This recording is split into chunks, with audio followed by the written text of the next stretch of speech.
بسم الله والصلاة والسلام على رسول الله صلى الله عليه وسلم. عاملين إيه يا جماعة؟ رب تكونوا بخير وفي أحسن حال دايما يا رب. اللي يحب النبي صلى الله عليه كل سنة وانتم طيبين. عايز أشارككم معايا الشغل العك دوت. زي ما انتم شايفين أنا اتنرفزت لما شفت الموضوع دوت. واحد جه يركب طقم دبرياج، جبنا طقم دبرياج وبلية، وجينا نركب البلية الجديدة، مش عايزة تركب على الزور بتاع الزهرة.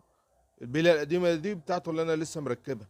المهم مسحت الزور ودققت فيه كويس كده، لقيت الباشا اللي كان حلله، والله مش بنتكلم على حد ولا كده، عامل له شميز على الزور، شميز تخين، والبليه موسع له القطر الداخلي بتاعها باين على مخرطه ولا ايه. دي البليه القديمه، والبليه الجديده اللي كانت قبلها اللي مش عايزه تركب.